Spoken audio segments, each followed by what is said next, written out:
Welcome to a special Inside Lowell broadcast, our election night broadcast here from the WellPoint Studios. I'm your host, Teddy Panos. As I said, coming to you from the WellPoint Studios here on primary election night in the special election for the 1st Middlesex State Senate seat.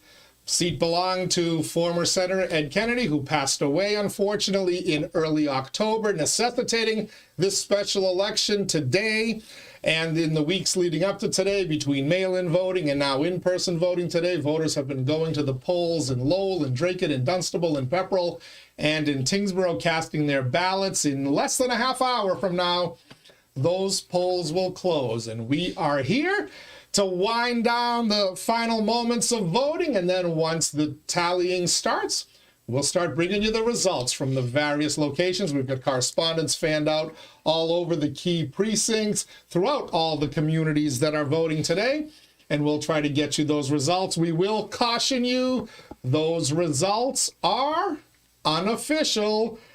So as we go to our little screen here, this is what you're going to see as the night starts to progress. There's our spreadsheet.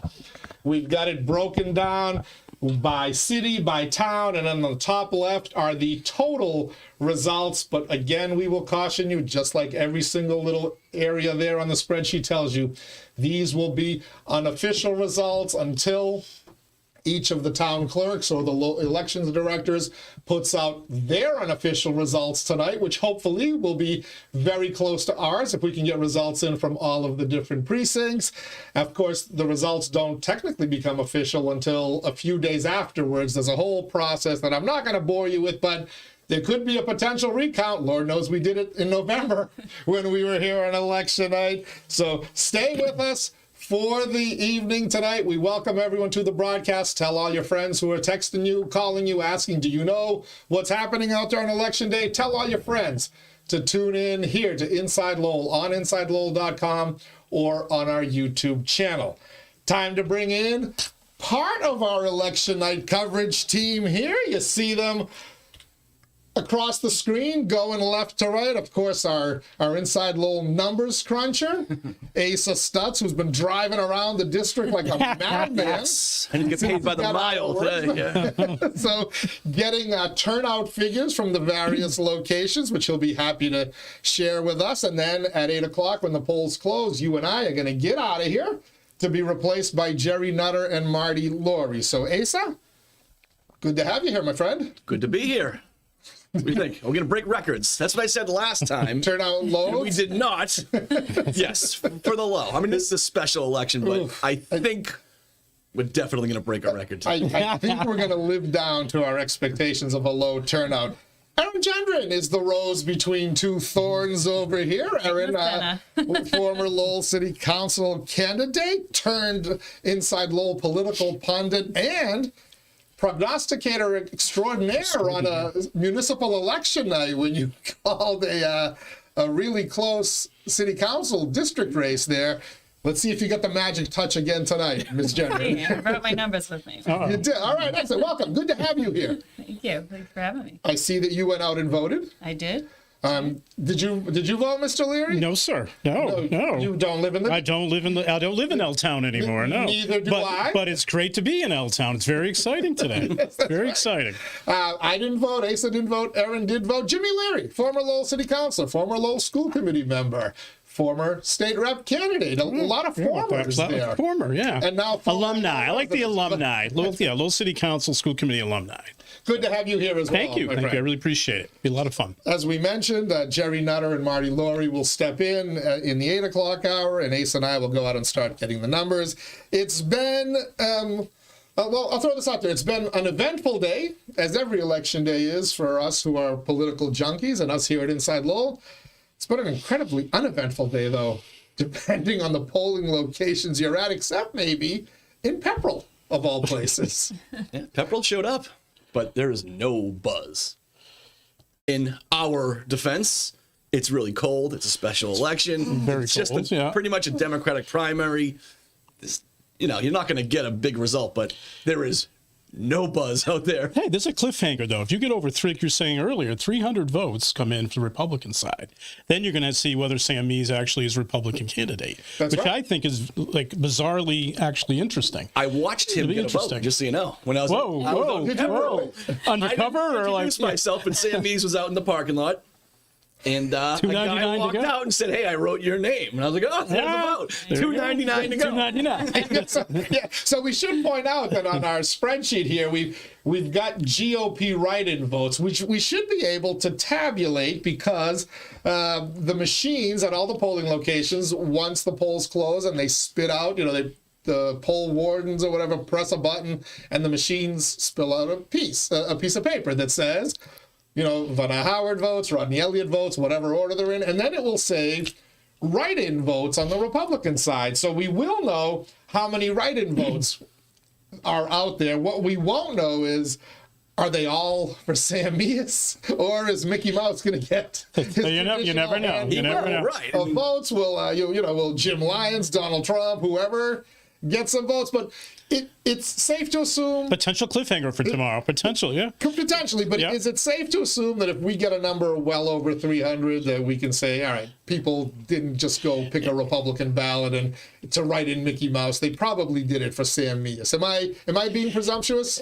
No. No, I No. think that's safe. But But you never know. threshold is 300. He has to get 300. Yeah. Yeah, If it's 312, that's close. I'm not going to say if it's 312. I'm not declaring. Yeah, I'm not there'll be declaring 5 it Donald 212. Trump Yeah. votes. There'll be the Mickey Yeah, Mouses. there'll be a few you can't even read though, or understand. Like I don't know who that is. I've So there'll written be a my- little bit of that. I've written in my kids' names before when I hated both candidates at some Yeah. point. Have you really? Oh yeah. But did you do it under a specific Republican? You have to do it under Right, it has Republican. to be. Nah, I correct? usually do it. You have to. So it's a lot of you work have to do. pull Yeah. the I see more of a Republican sheriff. ballot. I know the kids like that. I was told that anybody who screws up, pulls a Democratic ballot, and writes Sam Meas' name in, it will not count. It will count as a Sam Meas vote for Democratic the side. Democratic nomination, but not. They can't just total it. So. It'll be interesting to see how many Democratic votes he gets at the end of the day. No kidding, right? What was the number, Erin, that you were told when you went to gather your signatures to get on the ballot in the municipal election? You needed, what was it, 50, or was it some ridiculously known up?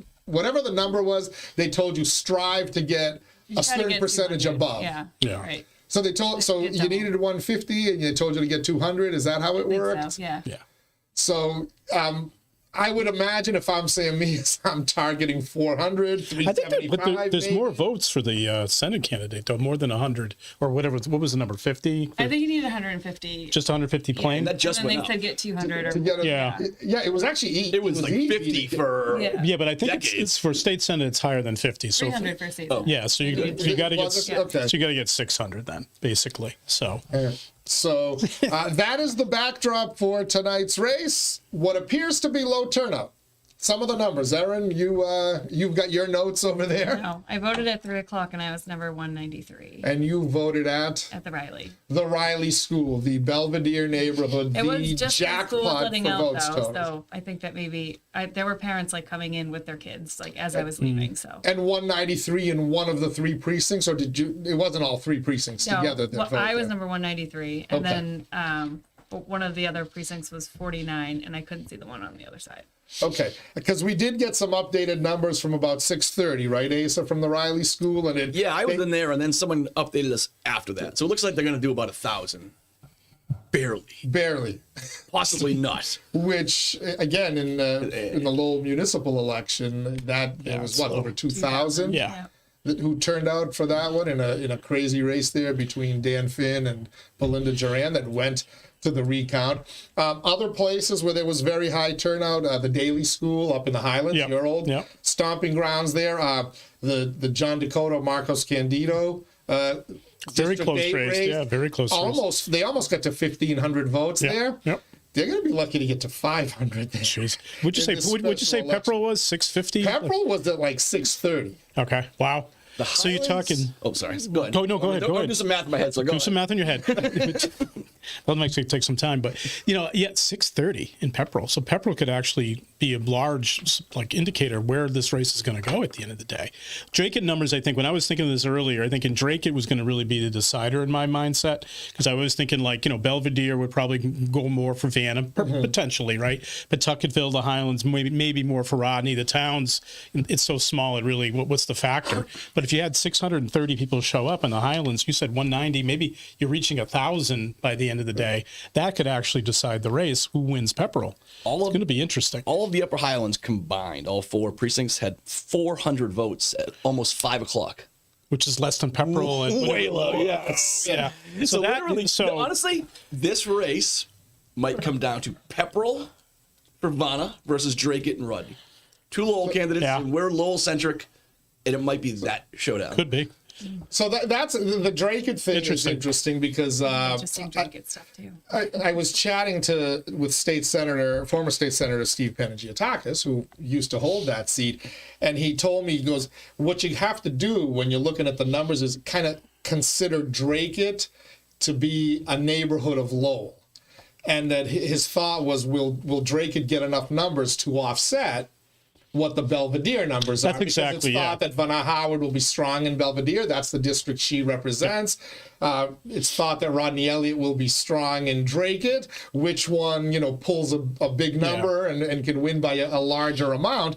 You said you have some Dracut numbers, Erin. Yeah. So, calling Gerry, I kind of looked at the state reps in their districts. So I looked at Pepperell and Dracut, and Gerry has Dracut and Tyngsborough, and she's an interesting rep. She's been in there for 31 years, so I don't think there's anyone that probably knows her district better than she does. And if you look at the bills that she sponsors or writes, they're all very specific to Dracut's needs and Tyngsborough's needs. She doesn't vote party line.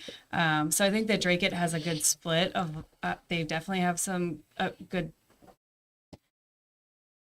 I think that one's just going to be the split. And I think the timing of the MBTA lawsuit that just came out, I think is weighing on people in Dracut. So I think Dracut will be an interesting vote to see where they land. So we're all kind of speculating, and we're looking at the turnout numbers and trying to figure out what it means. Does the low Highlands turnout number bode well for Rodney Elliott or Vanna Howard? Who's going to be strong? We know that Vesna Noon has a lot of strength in the Highlands as a whole, and even up in the Upper Highlands. So would a high number indicate a lot of his supporters are coming out for Vanna? Does a low number indicate that?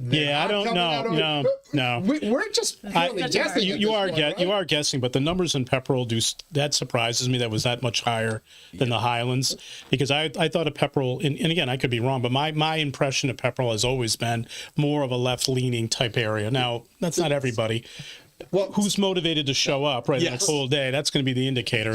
So let me tell you about Pepperell, because I did start to research their election results, and back in the 2024 presidential election, Donald Trump came this close to beating Kamala Harris in Pepperell. There was a very good turnout in the state Senate race. This district, Senator Kennedy against Carla Miller, and it was, I think, 52-42. Yeah. In a general election, though. It's a very Republican area with Donald Trump at the top of the ticket. But it's also a Democratic primary. So you're looking at, when I look at those numbers in a Democratic primary, unless a lot of independents switched over to vote Democratic today, that to me is very strong left-leaning folks, especially Pepperell. It's the same way, if you're running in a Democratic primary in Massachusetts, even in these districts, the majority of the voters come out are just more of the progressive the activists. Left. Yes, true. And that's true as the Republican side too. But you never know. And I think if I look at Pepperell, I definitely believe that. If I look at Dracut, it's more like a centrist type mentality where it can go either way, but it's still in the Democratic primary. So those numbers throw out my thoughts entirely in what this could do. But I'll throw this caveat out there that Pepperell being having a lot of Republican voters, are we seeing in that 630, in that very high number, a somewhat energized Republican base, 70, 80, 100 voters? Because in that 630, get your 300 Sam Meas votes right there. Is Sam Meas finding fertile ground in Pepperell, or is it Vanna Howard? Because when I looked at that at that state rep race in 2024 in Pepperell, I think it was Lynn Archibald beat Representative Scarsdale. It was a razor thin margin, but the Republican candidate topped the ticket there. I think it was like a couple of dozen votes. At the most in Pepperell, if I remember those figures. But you got to remember, it's still a primary, right? So at the end of the day, if you're looking, and maybe Sam Meas picks up a few votes because people actually wrote his name in, which makes sense. I didn't even think of that when you were saying it. The 630 from the Democratic side, I think it's more of a left-leaning group of folks. But at the end of the day, it definitely is. When you divide it up, though, it does change my thoughts. Now you think of it, I was thinking the 630 was Democratic. It could really help Sam Meas get to that $300 like mark to hit, which is interesting. It's going to be interesting because that number is a lot higher than the Highlands. It's very close to Belvedere. That's a big deal. And we don't know yet what the Dracut number is, but I do know that at midway in the afternoon at one of the three locations, the three polling locations in Dracut, the Senior Center, the library, and then the Richardson School, there were 270 or so combined votes at the Richardson School. Which, not a bad number. You got to figure what are they going to get to? 400, maybe 500? Will the rest of Dracut turn out in those numbers? So, I mean, there's a chance that Dracut could keep pace with the Riley School / Belvedere. If it does, again, your thinking is, well, that's good for Rodney Elliott, right? But You don't know. You don't know. It could be. Is it the activists who are coming out, or is it the centrists? If I look at it blindly, before like really at the end of the day, I look at like the Highlands and Pawtucketville would be kind of more leaning towards Rodney, just because of his experience there. Belvedere, you would think would be Vanna, but that's not always so. I mean, Rodney's been a large city councilor representing the entire city for many, many years, so he's got that kind of experience, and people know who he is. Either you like him or you don't like him, and you pick a vote. Dracut is completely uncharted territory for both of these folks. Now they, both have been in the area Rodney his whole life, but Vanna a long, long time. So people in Dracut know who these two folks are. It's going to be really who got out there and got their vote out. Dracut to me has always been more of a centrist from a Democratic side. Pepperell, Tyngsborough, I didn't even think Dunstable. I didn't think they'd even be factored. But the numbers from like Pepperell, that could be where you probably should have spent your time, depending on who's actually showing up to vote. So during the first No Kings protest, whatever that was, October. I randomly 2017 or no, whatever, last year. So I drove through Pepperell heading to my cousin's, and I got to the circle there, and they had the protest going, and it was packed, like over 100 people. I was like shocked. I'm like, whoa, there's more people than probably came to Lowell. Those people are the most committed. Those are the ones that are voting. Yeah, and those are Vanna Howard voters. You would. Who's the angriest right now? Which wing? Is it the moderate Democrats or is it that group? I think it's that group. It's the left-leaning, which means Vanna will clean up out in Pepperell. And again, if it was a general election, Rodney versus Vanna, Rodney would win easy. Democratic primary, he wins, but it's a bit closer. It's a different dynamic of human beings coming in. It's totally same different. thing in the Upper Highlands. Rodney would win, but the margins shrink. Throwing Pepperell, throwing Belvedere. Who knows? All of a sudden. These races are so bizarre because you just don't know who's going to show up. Add a foot of snow. It's cold. It's like, what, 4 degrees when you wake up in the morning to go vote. You're like, I'm not doing it. Now it's dark. You got to feed the kids. You got to feed yourself. You got to do your thing. You've been working all day. You're like, why am I even showing up for one vote? I got to go in one vote. Now. It takes 5 minutes. And I've never missed an election. Maybe less if you find a parking spot. And shovel yourself over a snowbank or whatever. It's the voter who's really the more motivated, and I think unfortunately that's going to be more of the left-leaning folks who are a little bit more motivated, a little bit more angry. I think at this point. For who? Well, unfortunately, I think whoever didn't really go to that area and mark them up is not going to have a good night tonight. The timing of this election matters too. Right now, you've got an angry far left. You've got Donald Trump in office. They want to vote. They want to be heard. There's not many elections happening. You got a special one. You show up and you do it. The most committed wins tonight, and I think the far left is the most committed tonight. The angry vote. We're going to talk a little bit about that because this race got a little I don't want to say nasty, but it got a little heated over the last week or two over some mailings. And I'm not talking about the mail-in ballots. You're watching Inside's Lowell special election night coverage, primary election night coverage here in the 1st Middlesex State Senate District. I'm your host, Teddy Panos. We're here in the Well Point Studios. I want to welcome all of you who are watching us on InsideLowell.com and or on our YouTube channel, but I also want to welcome those watching us on Lowell Telemedia, our friends over there. They had an election night coverage show planned. Unfortunately, a catastrophic flood hit them late last week and knocked out their servers. They miraculously have been able to get back on the air almost at full capacity, but not complete capacity. And certainly planning an election night show was the last thing on Adam McCune's mind, the executive director and the rest of the team over there. So they're simulcasting our election night coverage. So we welcome all of you who are watching us on Lowell Telemedia as well, and welcome to Inside Lowell. I'm here with Asa Stutz, Erin Gendron, Jim Leary, part of our election coverage team here at Inside Lowell. I like to brag that we're the most experienced, knowledgeable election team around. Erin is kind of the young gun in the group, and she just ran a city council campaign, so Boots on the ground. Most current This needs example. to be said. If this is on LTC now, you were just at the city council meeting. It was. Were you on screen? Were there people on LTC that were watching the city council and saw you, and now they see you here? I don't know if you could see me from. I was sitting like right in the middle. You might have been able to see me. All right, Yeah, well, I flew LTC right That'd be in. funny. Yeah. Not two errands. you went Aaron's everywhere. Yeah. So, You can't get away from her. Yeah.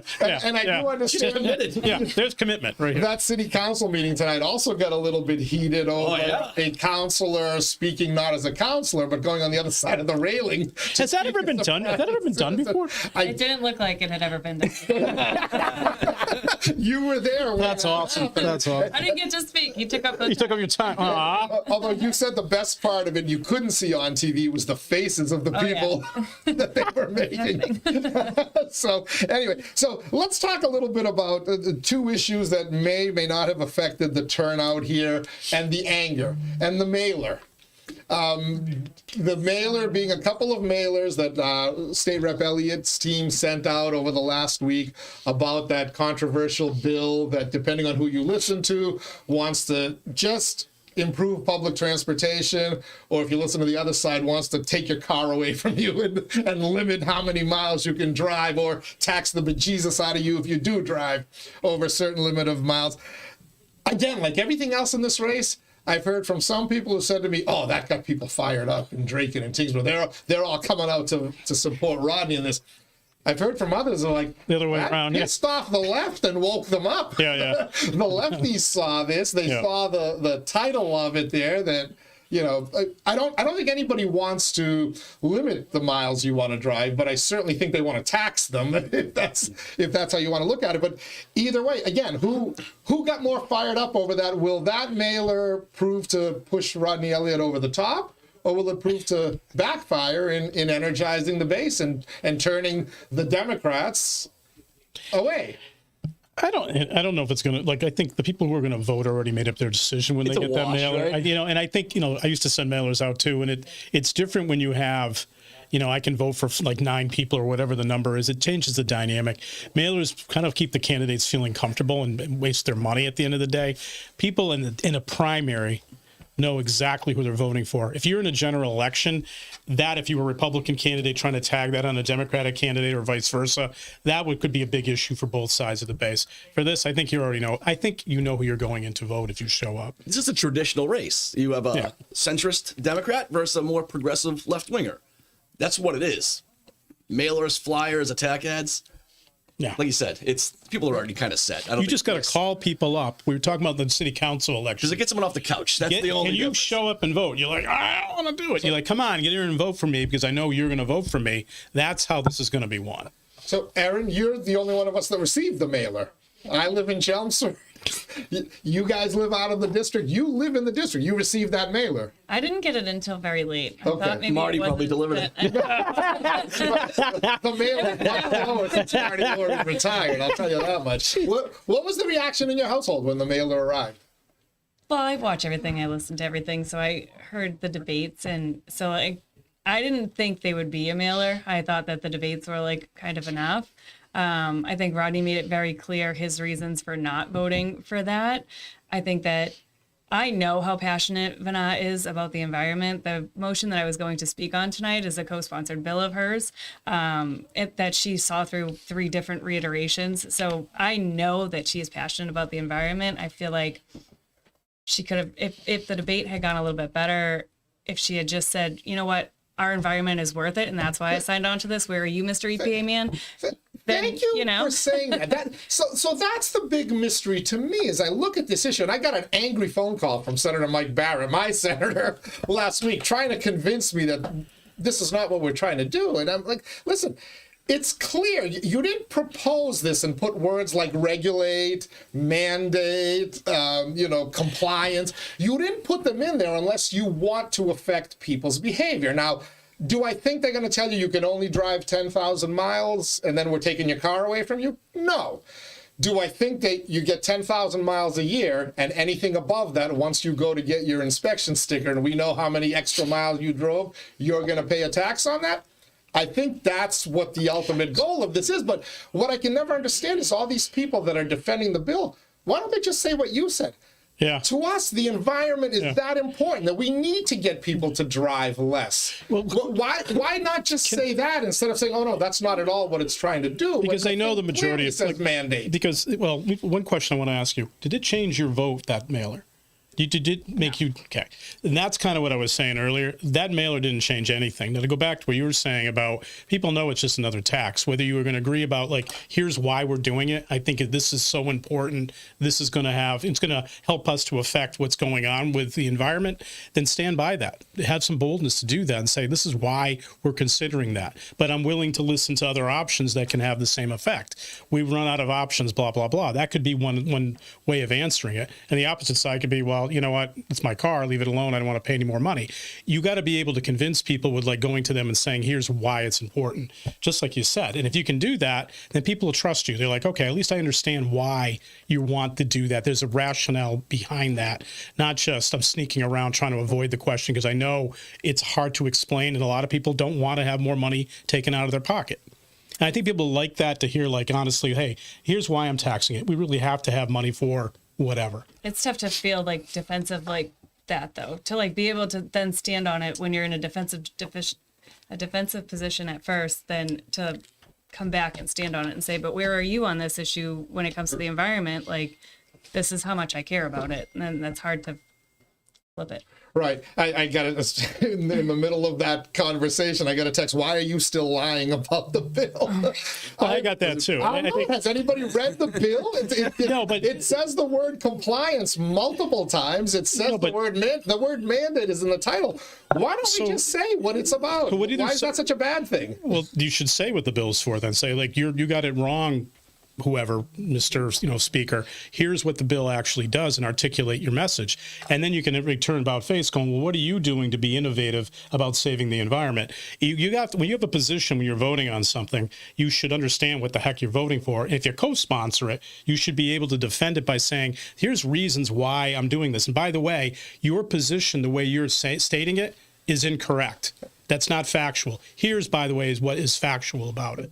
And that, I think, whatever side you're taking on any particular bill, you have to be able to do that. If you don't do it in a debate, or if you don't do it, when you're trying to explain it to a constituent, then shame on you at the end of the day. No better place than debate. That's what they. Well, that's what you're there for. Literally, defend your positions. Here's the funniest part of all of it, though. Regardless of their differences on that issue and a few others where they were different, when the mass roll call put out their voting records, Vanna Howard and Rodney Elliott voted the exact same way, 100 with the speaker 100% of the time.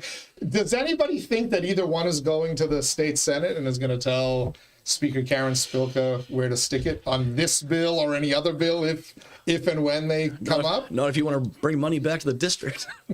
I mean, that's just the way it is, right? No, but I think that the Senate's a little bit different. There's only 40 of them. It's a little bit different dynamic than the House, where you can easily get lost in the shuffle between. How many Republicans?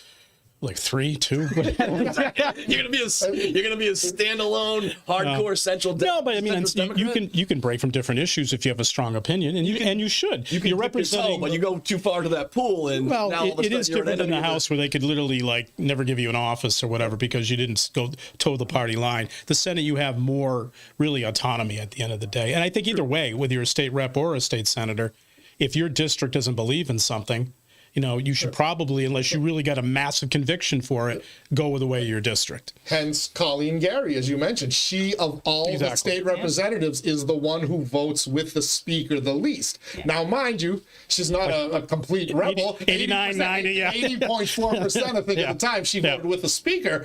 But 1 out of every 5 votes, she went against the speaker. Her district is very, though, centrist / Republican leaning. So she has to run against Republicans generally as opposed to a Democratic challenger. She also explained it because I think often she has opponents. She's almost always not, maybe recently she hasn't, but every time that I've been involved, she's had opponents who have been really strong, really attacking her on different issues. And she has to get up there and explain, here's why I voted for something. And by the way, what you're saying about me is not accurate. Here's what the facts are. And that's unfortunately, if you're running for these positions, you have to be able to do that and have the time to explain that to people. That's unfortunately part of what the gig is. All right. You are tuned into Inside Lowell's live special election coverage. My clock says 8 p.m. That means the polls have closed. And shortly, in just a couple of minutes, the polling machines will start to spit out the sheets that will show the results. We will start getting those results, and we'll pop them up on our spreadsheet here. We will remind you consistently over and over again tonight. And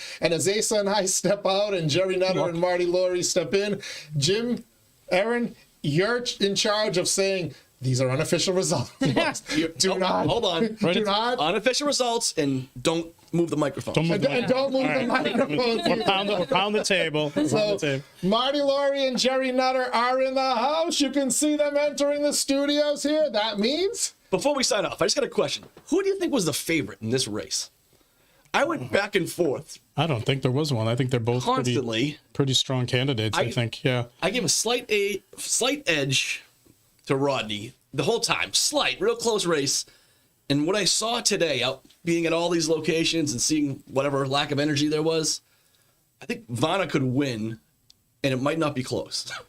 Oh, just going up. Wait a minute. From what I saw out there, it comes down to getting your vote out at the end of the day, especially when you're looking at where a lot of folks don't show up to vote. So if you actually got your folks out, like we were talking Pepperell, the Pepperell thing just kind of makes me go sideways because that dynamic goes, okay, this is about to get different. We don't know until you know, but that means just simply, hey, can you go out there and vote for me? Get them to the polls to vote. 400-200 split with 50 write-ins for the Republican. That's the race right there. I have said from the beginning, flip a coin. I'm going to go out there and flip a coin, and I'll see what get you for results. I'll put Gerry Nutter in charge of getting predictions from Erin and Jim Leary and Marty Lorrey. But again, you're tuned into Inside Lowell special election coverage. There, button number 6, Mr. Nutter, in case you don't remember. There is the spreadsheet with the unofficial results. We will start populating it with numbers shortly. You're tuned into InsideLowell.com. If Lowell is your home, this is your place. Take your phone. You might need that. Take your phone. All right. We are coming to you live from the Wellpoint Studios here in beautiful downtown Lowell. Gerry Nutter, along with a cast of thousands. Well, not thousands. There's just 3 people here. Marty Lorrey, Erin Gendron, Jimmy Leary. How are you? I'm okay. How are you? Good. I'm good. Here we are again. How you doing, man? I'm out of work, right on time. I'm doing great. I'm out of work, babe. I got out of work, walked across the street. Actually, I ran across the street once to let Asa into the building.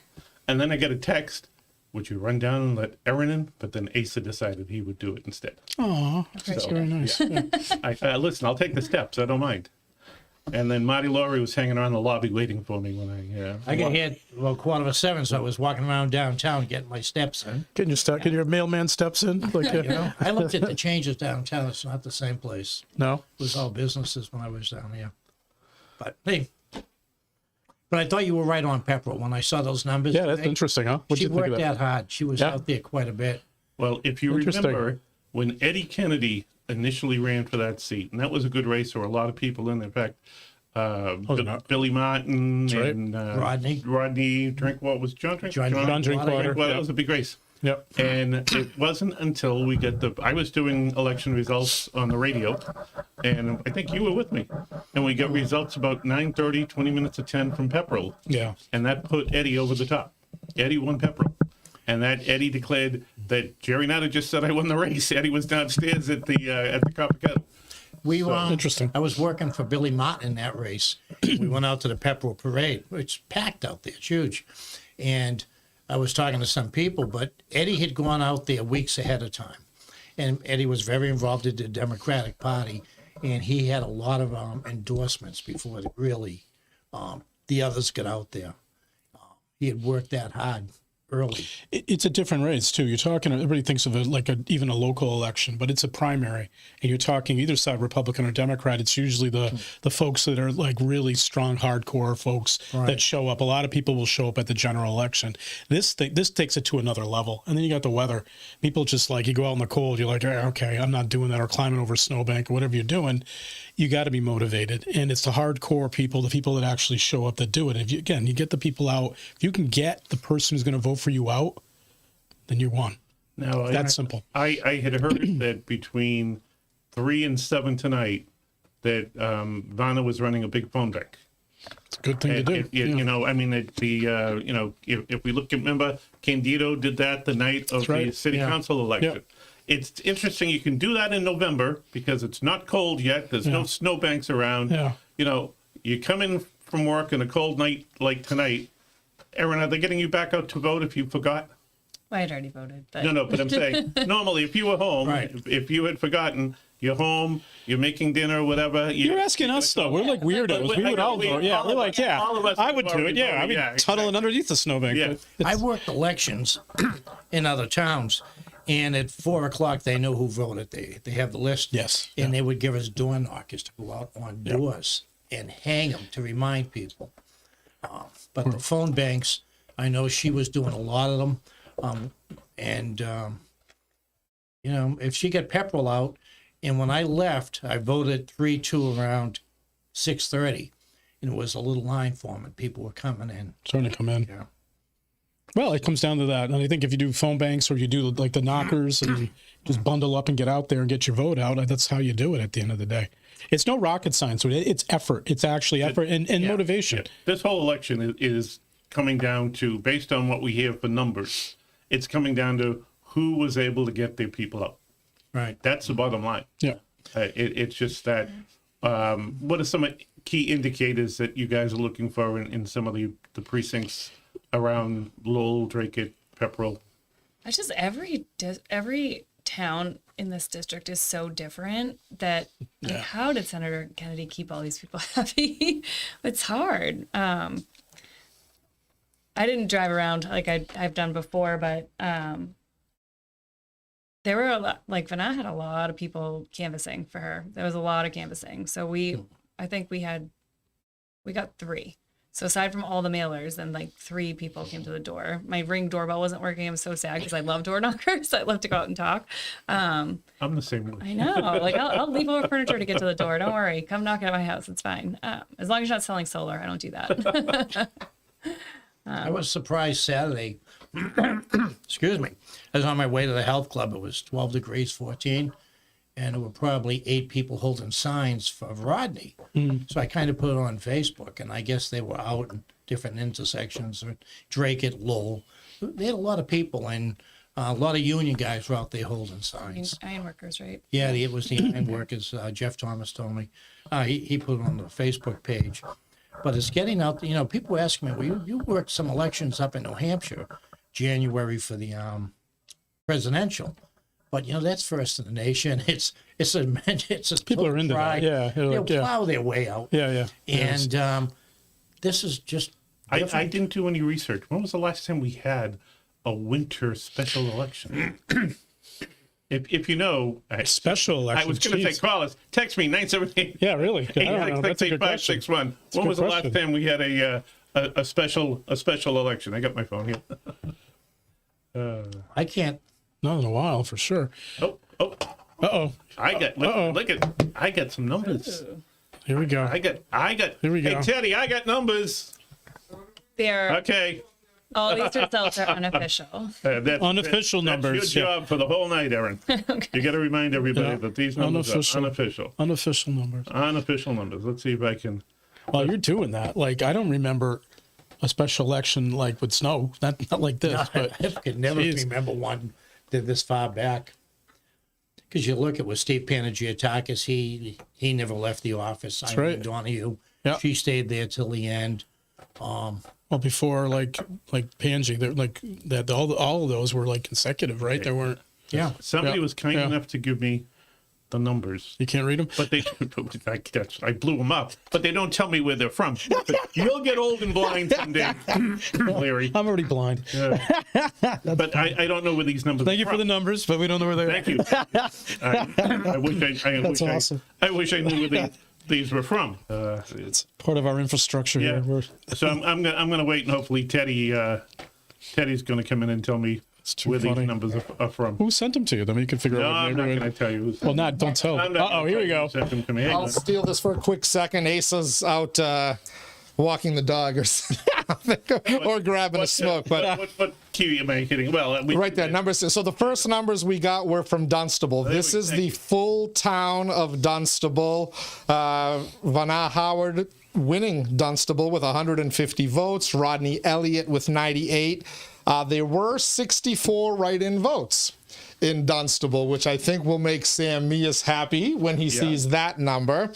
Now, we also got two of the precincts from the Richardson Middle School in Dracut, at least on the Democratic side. We have not gotten any of the GOP write-ins yet from Dracut, but Rodney Elliott has 106 votes out of Dracut. Vanna Howard has 69 out of Dracut. So you see how we have it broken down by town there, so you can kind of see our town totals, and then you can see the unofficial totals up on the top left of your screen there, highlighted in the green.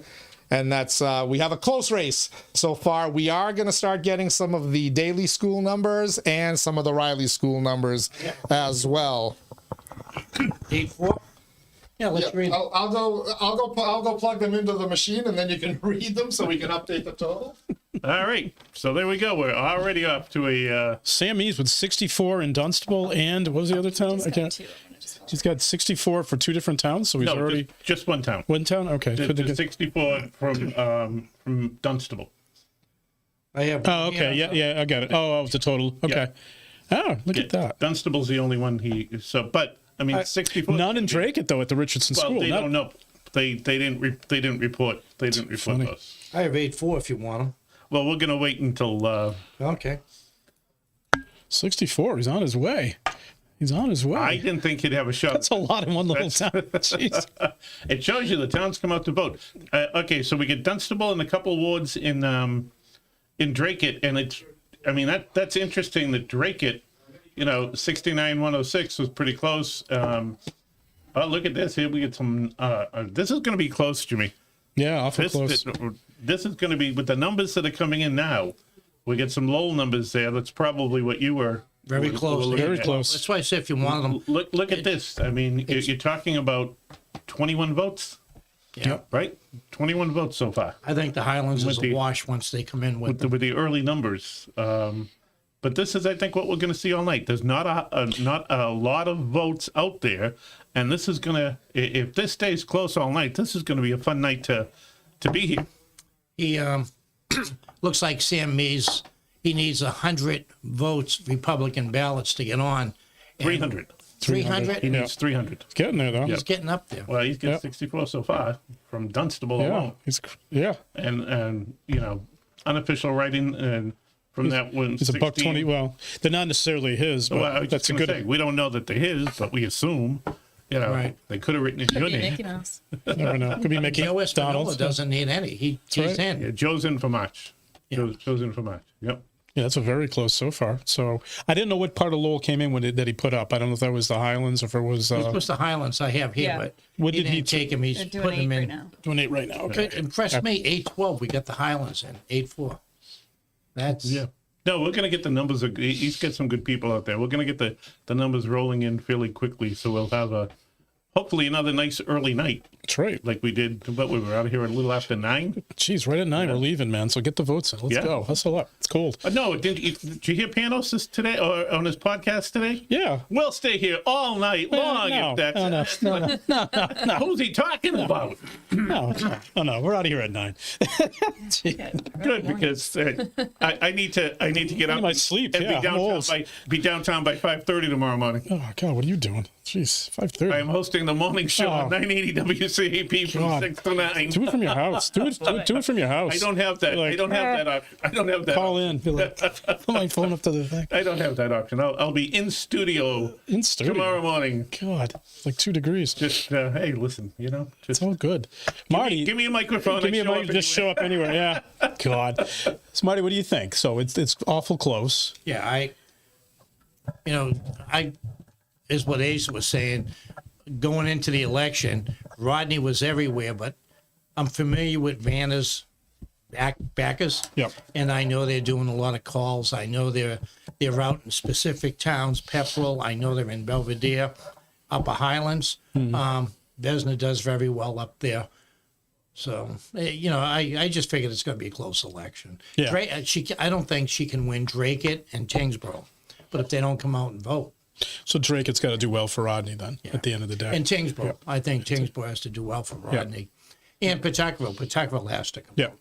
So I looked at the primaries for both, like primary elections, opposed, unopposed, just to see what those numbers were. And so the mean for both of them, so like Vanna's base was 2,625. And then I had Rodney's at 2,353. So a low election for Vanna, because that's her base, and that's her base in all of these elections. If they all show up, which typically they do, I think that's where I kind of got the numbers from. Yeah, I think that if it stays close in Lowell, I think Rodney could win in Dracut and Tyngsborough. We've already seen Vanna pull out Dunstable, and Pepperell could give it to her. I said this when Teddy and I were doing the show last week. Yeah, we were talking about that earlier before you got on, and the count in Pepperell was a little bit higher than the Highlands. Jamie Eldridge was out there quite a bit. And Margaret Scottsdale, who I believe is she's a state rep out there. Yeah, and she's been working. So really, for Rodney to do well, Dracut's got to be strong. Pawtuckville's got to come in, and then really the Upper Highlands has got to come in for him. But that's going to be a truck. You said about talking about that race. That can be a toss-up too, because there's a lot of different competing interests. That's a different neighborhood. You have a lot of hardcore folks that are centrist and even kind of now Republicans now in the Upper Highlands. But then you have also a progressive group of folks too. So it's an interesting. It's a totally different dynamic. Again, it comes out to literally extracting your voter and identifying them first, like who's really going to vote for me or who do you think would vote for me, and getting to them and actually motivating them to the polls. Where the telephone calls come in. Yeah, and it's holding signs and waving at people's cool, but how effective is it, especially in these types of races? It's kind of a waste of your time. The mailings, I guess you got to do something with all the money people are giving you. But I mean, it's really getting people to the door and going, hey, man, do I got to drive you? Do I got to pick you up? What do I got to do? Get you on a dog sled? Let's go. Vote for me. And then reminding them. Looking at the early numbers coming in, I said, I told Teddy I'd do an occasional. I know I love doing that. I told Teddy I'd do an occasional little piece for him. And what I'll probably do is look at the total number of votes each candidate got and how much they spent on the election. How much that'll be interesting. Interesting. I don't know when I can get it. Probably not too much. Yeah. Their spending should be in. All their stuff in until. Well, their spending should have been done by January 31st. I was figuring. Right. They'll have a number. You'll have a good idea by then. Yeah, I'll have a great idea. So I'll look at the total votes they got and how much each vote cost them. I love those. Did anybody I didn't know, did anybody from other than Eldridge and the local state reps folks, anybody from the speaker or the state senate? No. Come out and they left it alone. They left it alone. Was anybody else surprised that the majority of the city council came out and endorsed Rodney? Surprised? I don't know. No, I'm not surprised. He was a city councilor for a very long time. Yeah. And at the end of the day, what does that mean, right? Like, at the end of the day, does it mean a lot? Do people actually take that endorsement anymore? It's really kind of infrastructure. That goes back to my thing. Yeah. Do endorsements really matter? It means, if you don't know who's running and you're really kind of undecided, and I go to you, hey, vote for this candidate, I guess it starts to matter because I value that person's opinion. Yeah, It can also work the other way. Right. You know? Yeah. Right. I don't like Yeah, you. yeah, it's like, Who are you I voting like for? drinking a beer with you, but I don't. I do might the get- opposite of everything you do. You might get half. Nada of the likes you. votes. Forget it. You're out. Yeah, If you endorse me, I might get half your votes. and the other half are motivated not to vote for. Right. Right. But if people don't like you, I've lost every single one of them. That's always been the Yeah. thought there. I know Corey's been doing a lot of work for Rodney. He's been running a lot of ads and things like that.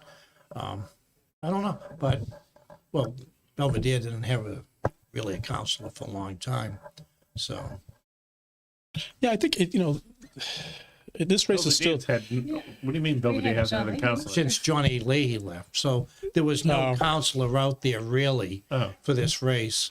Until Belinda. November, yeah. So it was a month, 2 months. Yeah. Here's a man with Oh, here we go, numbers. man. Here we Again. go. All of Belvedere at your service. All right, this is big Go, stuff. go. Tell us. Read it. Talk to us. It's right there, Kevin. Turn around. Ooh. All right, let's see here. So this is Belvedere. For Touch anybody, the microphone. yes, thank you, Mark. For anybody living in Pepperell, Dracut, and Dunstable, Belvedere is the largest voting block in Lowell. Some call it the best neighborhood. Was that what it was called once? Boo, no, boo, overrated, So way the four overrated, precincts there. overpriced, less, 3-1. Rodney Elliott, 34 votes. Vanna, 58, with 5 write-ins. 3-2. Rodney, 169. Vanna, 239. Write-ins, 17. 3-3. Rodney, 113. Vanna, 235. We don't have the write-ins there. And lastly is 3-4, the Pine School. 48 for Rodney, 62 for Vanna, 12 write-ins. So, trend so far is looking very good for Vanna, and also looking very good for Sam Meas to possibly get to 300. Yeah. That What's the over surprises under? me. 3-4. That's South Lowell. Yeah. The Pine and Rodney's in-laws live there. Yeah. All right. So Yeah. looking at the updated totals here, we get Vanna with 1,172 and Rodney with 955. And Sam Meas potentially, we're almost right there at the golden number of 300. Oh my God. Whoa.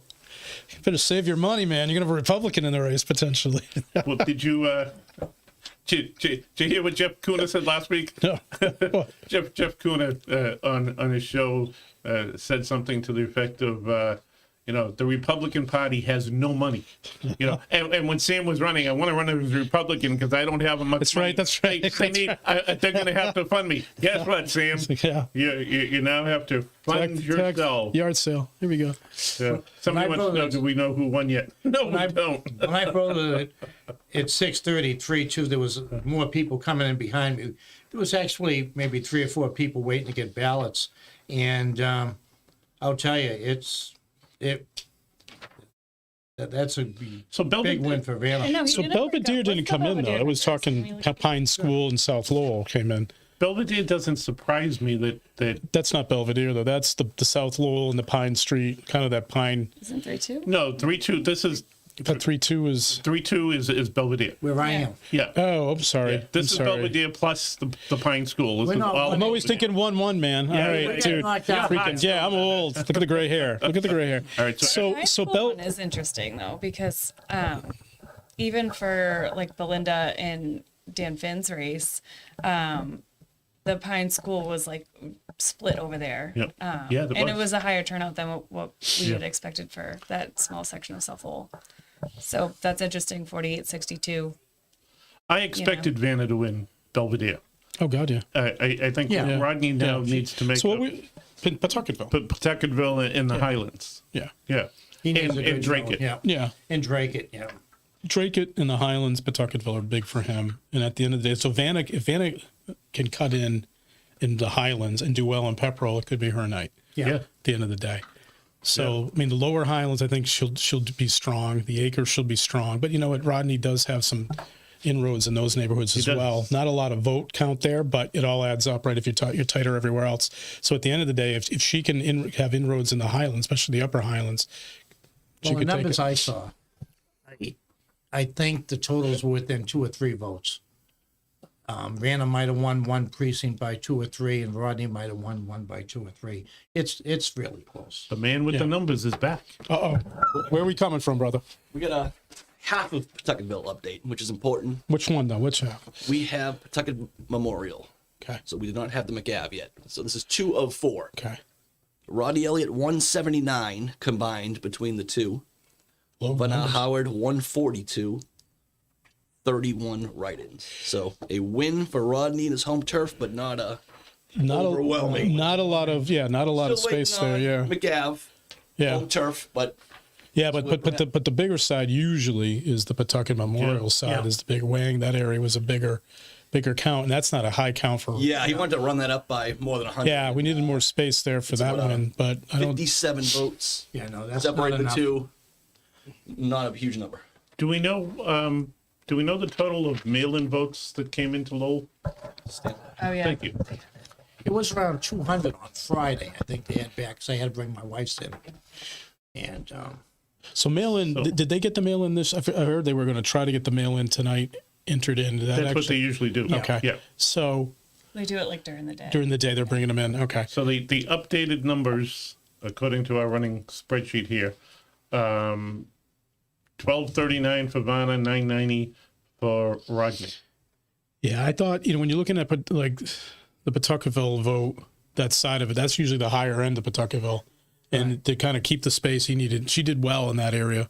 I don't think he did as well as he will need to do unless there's other factors throughout the night. Yeah, that's going to be that was a little interesting. Yeah. Not a lot of turnout. I think No. Rodney's going to need to win Dracut probably over 200 votes to stay close. Yeah, he needed more I don't know space. I don't know how many precincts they have there. 3, 4. And Dracut? Yeah. I don't know. I don't know. What to find I out. think the Richardson one that came in is probably their biggest, if I recall. Yeah. And he had 106 votes. What was it was 106 to 69. So I mean it's almost 2 to 1, right? But Yeah. Yeah. but look at the write-in I know, votes. a lot of write-ins. Yeah, it's like 71. Jeez. Oh, we just got Dracut. Yeah, look at numbers are coming. More numbers there's are coming still- in from yeah. Dracut. Yeah, there's still about a 200 vote lead for Vanna. Yeah. Yeah, this is But Belvedere's in, right? So Belvedere's in. So Yeah, that's so that's okay. a strong. Yep. So now what we were saying earlier is Pepperell. Pepperell. Yeah. Pepperell. And they worked it hard. Every time I looked at Facebook, they were out there. And Jamie Eldridge coming in and the state rep. And maybe they conceded Dracut and Tyngsborough went out and worked it. But figured if we're going to lose it, we'll take Take it Pepperell and Tyngsborough. Yeah. Look, that happened years ago. Remember Paul Sheehy lost to Nancy Aiken Sullivan? Her whole thing was stay close in Lowell and we'll win the towns, and she did. That's right. Oh my Yeah. goodness, I that's delivered right. mail the next day. She was the director of the girls' club. I Right, said, "How'd yeah. you do it?" And her husband's probably the best political mind in Lowell was Sullivan. That's right. That's And, right. Sullivan, yeah. She said we want to stay close in Lowell, and we won the towns, and we did.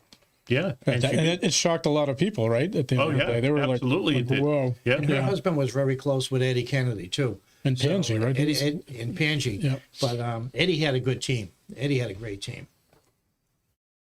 I get myself off camera as much as possible. I don't blame you. I've got a face for radio. Am I the only one wearing Patriots gear tonight? I mean, come on. Oh man. Oh, I could have.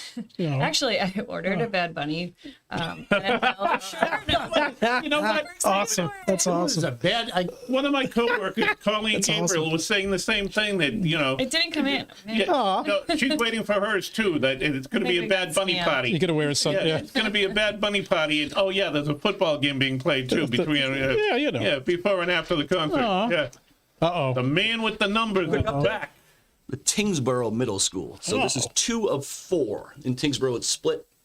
2 on one side of the river, 2 on the other. Very nice. Vanna Howard, 101. Rodney Elliott, 83. People were thinking that Rodney was probably taking Yeah. Tyngsborough. Yeah. So that's a bit of an upset right there, and that seems to be the trend of the night. Whoa, that's a big. Isn't it upset though? I mean, really. Well, She has a big machine behind in her. Tyngsborough, that's a pretty big chunk. Yeah, Tyngsborough. I didn't expect. I mean, it's not even 500 people voting, but yeah, that's a pretty big margin. Whoa. It's, it's within a couple hundred, and there's still a lot of votes left to come into Lowell. There's still the other half of Pawtucketville. Yep. There's still, well, is Dracut completely in? Or that's not all No, Dracut. I don't think that's all of Dracut. Write-in votes, he's not making though. He slipped a little in Tyngsborough. He didn't quite. Yeah, he's down over 200 now. He may not make Said it. Drake, he needs to win over 200 out in Drake. Oh yeah. Oh God, yeah. Oh, he's not going to make it. Talking about Sam. Yeah. Well, Realistically, he's always got September and November, right, to come back. Right. right. So there you go. Yeah, and I'll give him time to find a nice place to live in the district. Give Too. him plenty of time. That's right. What? Whoever wins tonight. If Sam makes it, we know Joe's gonna be there on the ballot. Is that race gonna be as close as this one? It's going to be in March, so it's not a lot of time, right? I think people are fatigued and they're going to go in and support the winner of this race. I think Joe can give it, Joe is going to have a good campaign. He's going to work hard. If you know him, you like him. It's not, not a problem that way, but I think the problem is getting to these people again, and people are they're going to be fatigued. They're already fatigued now in the wintertime. So I think the winner of this wins it all. I think which is interesting and kind of sad is that now you got to get up and do it again in September. So will the winner of this race have another race again? It's almost like a dry run. Maybe you do it. You're like, why not? Like, the only thing you lose if you lose your state rep seat if you're not.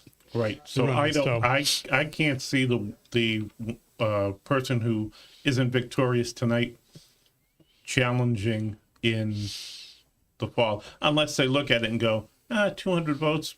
250 votes, maybe I can make it up. These things are so bizarre, though, because you can't look at this and go, it's a mandate from anybody, from either one, because it's not, most of the folks aren't paying attention to it. They're not into it. We're into it because we're junkies. We're people who are going to vote no matter what.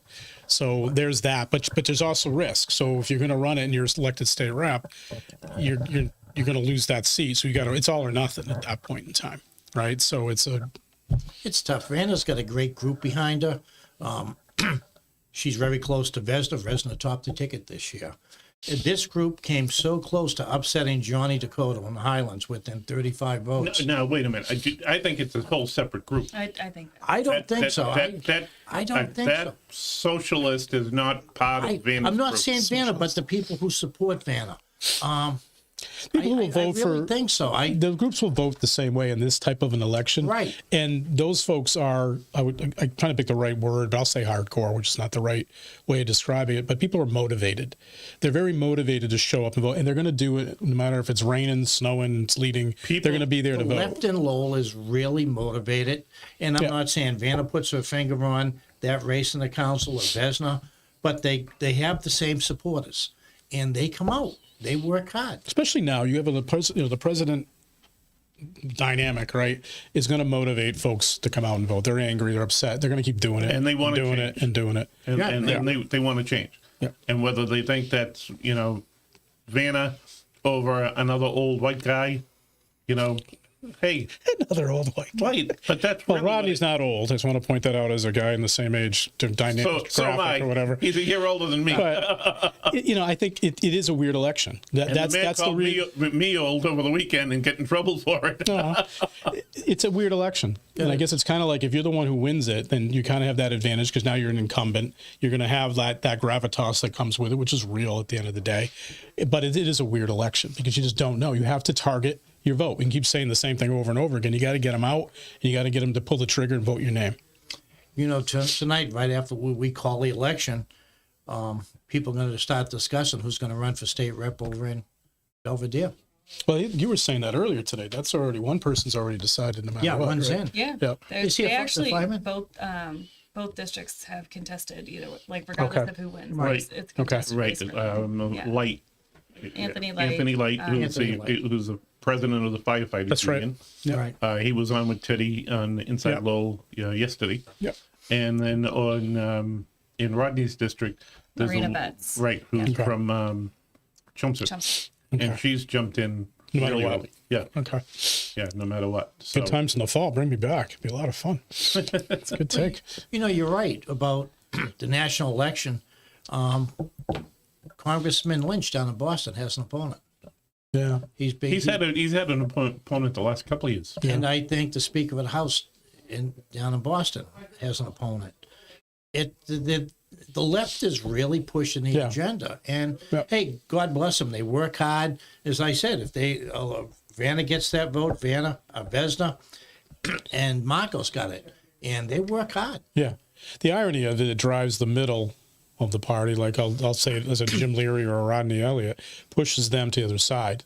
Now, I'm not voting for Trump in the next election. Well, yeah, I guess middle-aged, not yet. Well, not middle-aged, unfortunately, right? Mathematically, I'm closer to death than birth. But, I mean, it does push you the other way at that point, because you're looking at, but now I think you go into the presidential election. I'm not voting for Trump. I'll vote for whoever's on the other side, but I won't do it the next turn around. I'll take a lot longer look at it. And I think that's the problem. I think you're starting to see the folks who are in the middle from Republican Democratic side, or we're kind of like, I think we're the majority of people, maybe a good third of it for sure. We're not being represented anymore. Right. Well, And it's interesting. When you swing too far left, too far right, you can't get anything done either. So if we can't come to center at some point, then like we just can't even move forward. Right. And I think We that used people to, get mad. but you know what? We used to be able to. You could, I mean, going back, and again, I'm right around Old age, yeah. You're older than I am, though. I'm like younger than you, aren't I? I'm 60. I'll be 64 this Oh, year. I'm way younger than you. There I'm you like go. a kid. Dude. Yeah, right. I'm pushing 70. Oh, man, you look better than we do, though. Yeah. All those steps, You look really good, though. Yeah, You look better than we do. I know. Exactly. Jeez. I do it all for the showing at the funeral at the wake. Yeah, some people go back going, oh, he looks good. That's what you're focused on now. Exactly. You know, Right. Damn right. not a 5-minute mile. Want to look good for the calling hours. Don't cremate me. Yeah, not yet. Yeah, not yet. Yeah. He did it. We'll go sideways fast here, man. No, it doesn't take much. But they used to be, I mean, you remember, Tip O'Neill and Ronald Reagan, Yeah. They were on opposite sides, but they always met in the middle, and they were able to get stuff done. Yeah. And now It's if I'm a Republican and I say the sky's blue, the Democrat's going to say, Yeah. no, sir, it's cloudy as heck out there. Yeah. And it's extreme opposite. Nobody wants to work together anymore. a lot of it too is the money, and I don't. We're getting off topic on a Senate election here, but it is the money. Yeah. You got a guy like Musk running around throwing millions of dollars at people. Hey, I'm going to buy your vote. Like, what's he saying in Wisconsin? I'll give $1 million for everybody who votes for Trump. I'm like, it's so perverse, and it's I don't know how it's going to end up ending, but it's going to be bumpy for a while until you can get a control on the money and where it's going and how much you can spend. Open Secrets. Yeah. That's a website I talked about on the radio all the time. The federal money, where it comes in, where it's going. It's Open Secrets. Or Dark Secrets. Dark secrets. Dark Secrets. But this race has nothing to do with anything about money. It's really going to come down to, did you get to your But they vote? both have. I mean, So did you they look both went in with over 80 grand apiece. Yeah, but I don't think it's the money that, like, unless you're putting money into infrastructure to get human beings to the ballot, like paying for rides or whatever. I think that's because it's that type of an election at the end of the day. But my question is, as good as Espinola, as good a guy as Joe Espinola is, or Sam Meas is, can they run a really challenging campaign against either one of them? I think Espinola could. I don't think he can do it in March. I think he needs a runway to get to people to get the vote, because he can position himself by going, I'm not left, I'm not right, I'm right in the middle. I'm like the normal person here, quote unquote, and a pragmatic individual. You want to vote for me? I'll go in there and I'm going to represent you. He can't do that in March. It's just not enough runway to do that, in my opinion.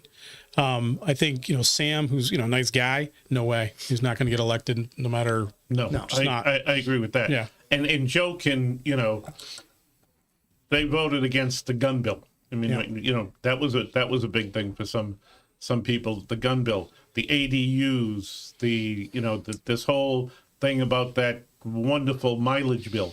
well, the MBTA bill. The MBTA bill. MBTA bill. Yeah. So Joe can go after all those, but like you said, you only got a month runway. There's no runway to, in my opinion. I don't want Joe's like, Jimmy, shut up. But I'm like, you don't have the runway, in my opinion, between now and March.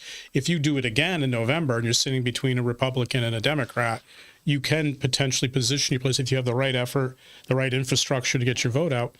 it makes sense. It could actually happen. Joe's has a fundraiser, I think, Friday night or this yeah, he does. Thursday. Yep. And when you look, as Gerry said, they had over 70,000. What do they have left? And you have, 30 days to try to get money for mailings and everything else. Yeah. We get some new numbers. Oh, man. The numbers guy is coming back in here. So let's see what he has for us. So to finish off Tyngsborough, we did the middle school. This is the other side of the river, the elementary school. 2 precincts.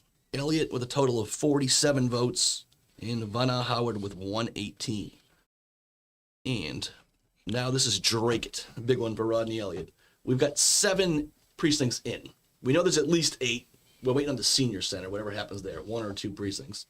Mammoth Road. But as of right now in Dracut, with 7 of 8 in, it's Rodney 374, Vanna 264, with 115 write-ins. Wow. So, on the write-in side, he's definitely going over. We still don't have anything from Dunstable or Pepperell or Rent. Oh, Dunstable's in now. No, we have Dunstable complete. Oh, yeah, we do. Okay, sorry. Yeah, you have Dunstable. Yeah, We yeah. don't have just random parts of Lowell. But as far as big hitters go and a lot of votes, Pepperell's going to be the one. Yeah. So Highlands are in. All the are the Highlands in? I don't think so. The updated numbers, though, Vanna Howard 1653, Rodney Elliott 1388. Starting to pull away right now. She is. Yeah. She's starting to pull away again. I think some of the places that we thought Rodney would do better, Dracut, Tyngsborough.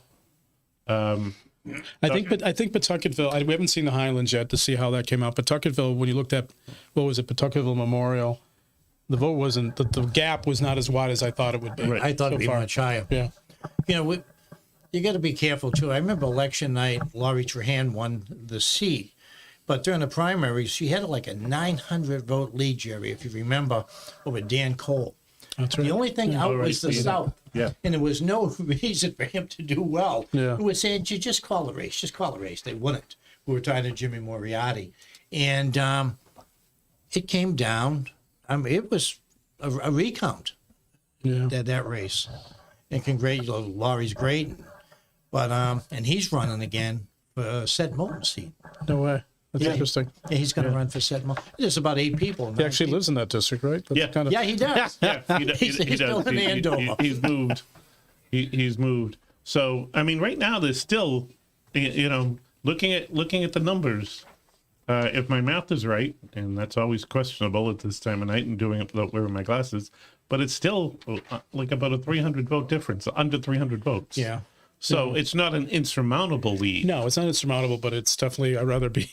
Yeah, I'd rather be in Brandon's seat than at this time. Can he pick But- up those votes in Centerville? That many? Well, I tell you, I was at the Robinson School at 2:00 this afternoon, and the 2 precincts combined was 100 even. So not a big turnout. Now you got the high school probably still out of the acre, and that's where she'll do well also. Yeah, there wasn't a big turnout over at the high school. There never is a big turnout over. She got her vote out, I'll tell you. That's what we said that that's what this was going to be.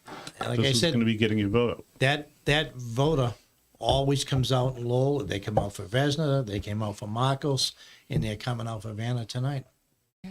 Our numbers in the primary are literally very consistent for every primary. Very, very consistent. 2,600, 2,548, 2,700, and she's getting there. It's Right. special. She's Yeah. getting right in a special. Yeah, she's The only one I remember higher than that in that district is Eileen Donahue. Eileen had great numbers all the time up in Belvedere, even unopposed as these races went. Eileen always had high numbers, so. Panji did too, though, right? I think Panji had a lot. Panji did, yeah. Yeah.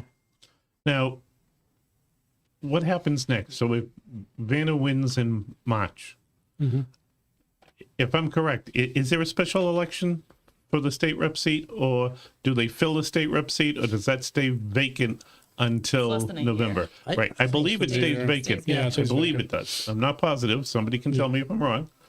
But No, I I think thought the somebody asked me AAM tonight, and I said, I believe it stays vacant. Or if Rodney wins. I mean, at the end of the day, yeah, it stays vacant.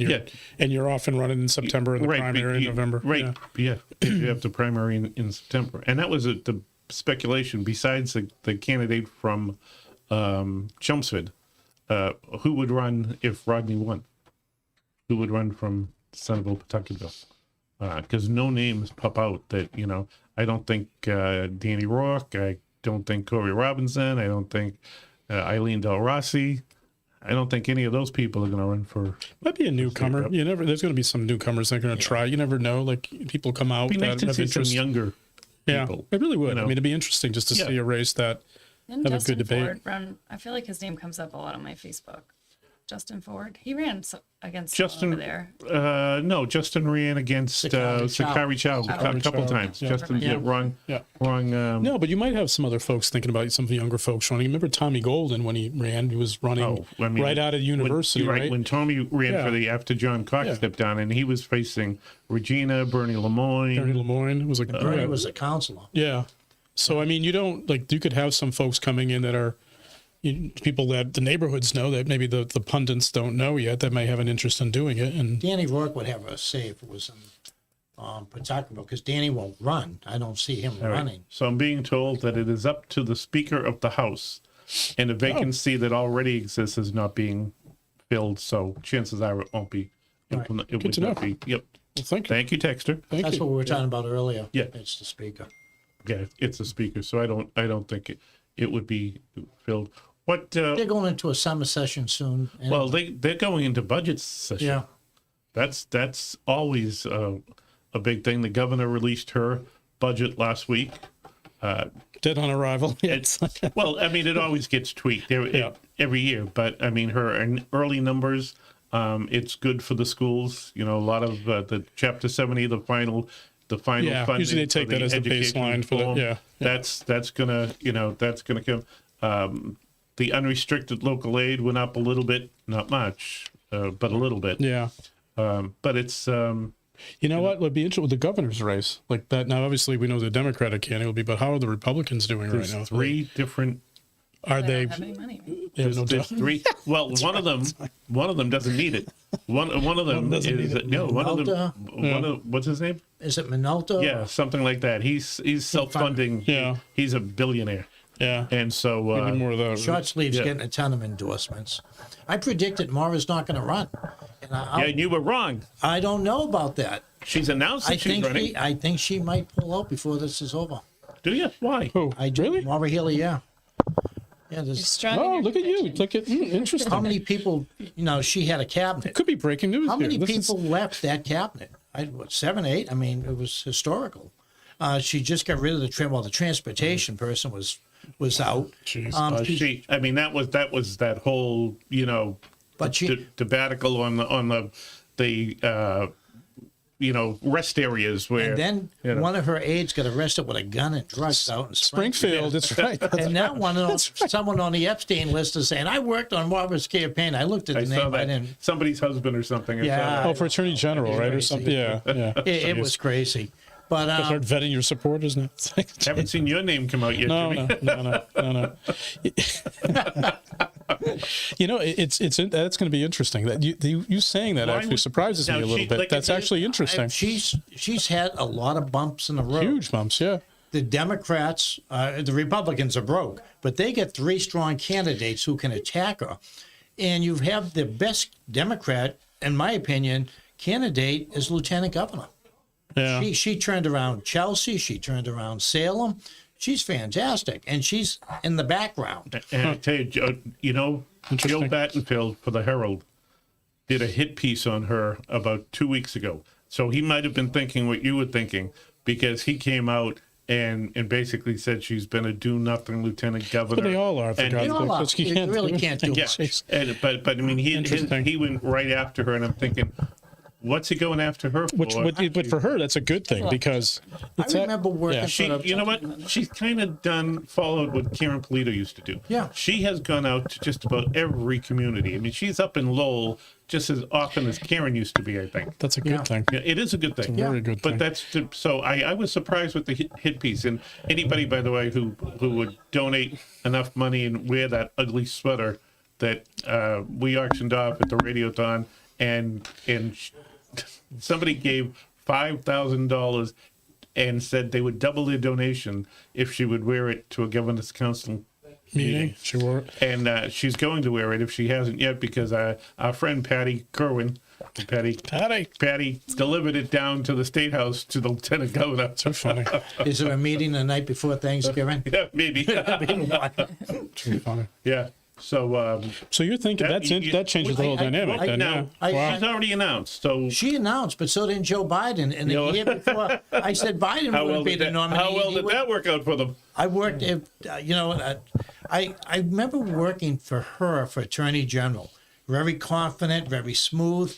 She's bumpy now. You look at her. They got her on the gas with the gas pipe. I stopped 2 gas pipes from coming in, 2 gas lines. Well, energy bills are going up. Right. Now she goes up to gas and says, well, we're going to delay it for 1 year. Yeah. And okay, so it's after the election. People aren't stupid. They're picking up on this. And you've got 3 good Yeah, candidates. but the at problem least 2. is Donald Trump, which puts her or anybody in the DC with a major front, because a lot of folks, even the middle and the north, pragmatic people, don't want to vote for that. No. You know what I mean? So the Republican would literally have to go out and say, I don't support all these other policies of the president of the United States, which This is like live radio, live podcast. hello pizza. It comes down to, like, I think whoever's the Democrat has a strong, like, really should win it. I don't know. The Republicans finally have at least 2 good candidates. Yeah. I'll put it at 2. And people aren't happy with the taxes in the state. Yeah. They're not happy with a lot of what's going on here. And how many people, you pick up the paper, what they've let out 50 second and first degree murderers under 20 in this state. The parole board's just letting everyone go. Well, that's because the legislature passed the bill. But no, they didn't. It was the Supreme Judicial Court. That's right. It Right. wasn't the legislature. But still, Court. you have the DAs going down there with the families, and they're just, it seems they're ignoring them. So enough of us old white men. What do you think then? Like, what do you think as a tax-paying citizen I mean, raising a family with all this stuff going on? I don't know if she'll run. I don't know. She She is, said but she is, but I mean. Do you think she's in trouble, or do you think you like a lot of things that she promotes, or? No, I mean, I think anyone sitting in that seat right now is going to have a difficult run because the climate of Massachusetts, the climate of the United States is very difficult. And with money being held up for all these different things, the lawsuit for the MBTA thing, like, I don't know. Like, we're doing the same thing that's happening in the federal level, just at the state level. And that's, I think. Interesting comment. About That's an actual interesting statement. You are listening to Inside Lowell special Senate election show here, coming to you from the WellPoint Studios in beautiful downtown Lowell. WellPoint is a great insurance company. I happen to have them. The only health plan offering health care benefits exclusively to Massachusetts GIC members. At WellPoint, your whole health is their whole point. Also want to thank our buddy Real Estate Ray Booton, the #1 realtor around. If you need something sold or you're looking for a house back here in Lowell, Jim Leary. He's in New Hampshire too, by the way. He does do New Hampshire also, but reach out to our friend Real Estate Ray Booton. All right. So while we're waiting, let's see if we have any updated numbers that have been. Oh, look at that! And the man walks in just as I'm starting to look for the numbers. Look at that head. See our last Look podcast? at that. There he is. All right, so No, stand what are up. you doing? I need the microphone. There you go. We're waiting on the Pepperell numbers. Okay. We just talked to Bryn over at the elections office there. Bryn is excellent. She's sending the numbers now. Thank you, Once we Bryn. get those, this race will be called. So give us a couple minutes. It's coming in now, and All right. we can wrap this up. What are you in a hurry? I know. Where you got to go somewhere? Jeez. What the heck? You got to work tomorrow? Yeah, I wake up at 3 in the morning. Early mornings, man. Frostbite on my hands. Oh, man. All right, so looking at the numbers we have to date, it's Vanna Howard 1742, Rodney Elliott 1424. Again, we're still talking about a couple hundred. Yeah, that's a Couple big hundred gap. votes. That's a big gap. Yeah. Unofficially in Lowell 822 to 1105. It's about what we the numbers in Dracut. Rodney, only about 110. Yeah. That surprises me. That Yeah. Tyngsborough That'd be result is the big one. Yep. He lost it by just Yeah. about 90. That was tough. That was the town he should have won, or was considered. Well, for the town that most people thought he was going to win. The did. Tyngsborough Republican, not that the Republican Party would be voting for him, but the more conservative people thought that, Again, it's a Democratic primary. So almost 99% of these people voting in a Democratic primary are going to be left leaning, and it's not a bad thing. It's just the truth of it. Same with the Republican primary. Well, you look at, I'm old, and I talk about Dracut and Tyngsborough, people your age moving up from Boston. A lot of people invested in houses in Belvedere. Belvedere has really gone left from a couple of years ago. Has Pepperell and Dunstable and Tyngsborough on the highway, have they gone more left with people moving in from greater Boston? Pepperell has the last few years has gotten very much active and very much left. My son and his family live out there, and talking to some people out there. I had said over, last time I was out there. It's funny, and Teddy picked up on it. I met some people who said, "Oh yeah, I like Rodney," Yeah.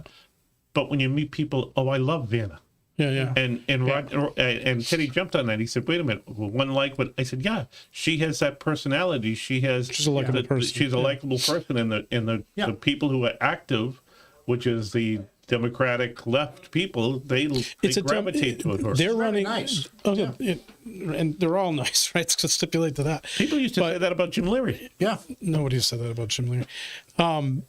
It's a Democratic primary. Right. You got Democrats voting in it. So in the Democratic Party right now is not left of center. It's left, and that's not a bad thing or a good thing in a primary, unless you happen to be a centrist. Then it's not good for you. When you get to the general election, first folks are going to know there's an election, right? Hey, there's an election coming out, and it's going to be everybody that can vote, including the folks that are not hardcore, like rabid folks like us. So that dynamic's totally different. So if you're in a Democratic or a Republican primary, you again pick the votes out, but that you got to really understand they're not necessarily going to be like who you are or your beliefs are. Right. They're going to be really strong left or really strong right. That's just the way it is. And I've been in those primaries where you're looking at people like, like all my folks don't even show up. They're like, oh, you'll win it. Nowhere, you got blah blah blah blah blah, and they're like, oh, none of you showed up. Yeah, and that happens in these primaries. It's such a different animal, and people don't, when they get in it, they're like, look at Sam Smith over here is going to win the race. Well, Sam Smith is not like a right wing or a left wing individual. They're in a different dynamic completely. Sam Smith, the singer? What have I missed in here? Sam Smith, yeah. All right, we've got the Pepperell numbers. Here they are. Vanna Howard, 445. Rodney Elliott, 151. Sam Meas, 72 write-ins. Cut it out. That puts Sam Meas in the money. Potentially. Unofficially. And Gerry, I'll leave that sheet for look you. at that. These 3. results are unofficial. You're right, unofficial. Right. Exactly, yeah. All that's left right now is some smaller precincts in Lowell, and there just aren't enough votes left. So inside Lowell is calling the race for Vanna Howard at this point. Based on these numbers, inside Lowell is projecting Vanna Howard as the winner. Again, all these numbers are unofficial until until we get the numbers tomorrow from each city or town. But based on the numbers that we have, So Pepperell, if unofficially, Pepperell went the way we thought it would go at the beginning of the day. Yeah. Significantly. right, significantly for Vanna. There's 300 votes right there. Yeah, and we had said that we started saying that last week, that she was making inroads out there, and it turns out that it was correct. She got, and as you said, the people she needed to get out to vote, the Democrat, who's the progressive, they get their people out there, and that showed it tonight. Yeah, so Pepperell, we were saying when they were showing me saying the numbers to me, what the numbers were for Pepperell, I was like, oh, like that could. My whole interpretation was Dracut was going to be the deciding force here, but at the end of the day, I think Pepperell solidified. I think she did very well in ballot. She won Lowell, so at the end of the day, she won the big prize, right? Dracut, Rodney, I think he needed more space in Dracut. He did, and then I think Pawtucketville. A lot of people thought he was going to do better in Dracut. A lot of people thought he was going to do better in Tyngsborough. I mean, people did not have her winning Tyngsborough. If I'd seen those numbers before the election, Lowell, and said it was going to be 1105 to 822, I would have said Rodney's chances are excellent because of Dracut and Tyngsborough. And Dracut, there's 100 votes right there, 110. But that Tyngsborough, and I'm just shocked. I'm just shocked. Well, again, it's a Democratic primary, and here's my metaphor. Democratic primary is like a Saturday night, right? And then your regular election is like a Tuesday. That's how different these elections are. They're just a totally different dynamic. So, but I think right now the way Mrs. Howard is positioned right now is definitely, in my opinion, I would predict that she would win in March. I like Joe a lot, but I think he doesn't have a lot of runway to kind of pull it off. Hey, same thing with Sam. I don't think. Right now it says 297. He's even got the 3 to get through, man. What's up with that? The numbers they just came in with, though, aren't up there. They're not up there yet? For Pepperell aren't up there. Oh. That's right. The GOP write-ins on in there. So Vanna kept, her base on the previous primaries was 2,625. That's the median, the mead from. That's her mead. Yeah. So and that's pretty just close. and that's just low. That's without having some of the. Yeah. How much did the Meas vote for Rodney? I mean, they had to pull a Republican ballot if they weren't Republican. The unenrolled people. I don't. He got us 300 votes, and I'm looking and I'm saying, well.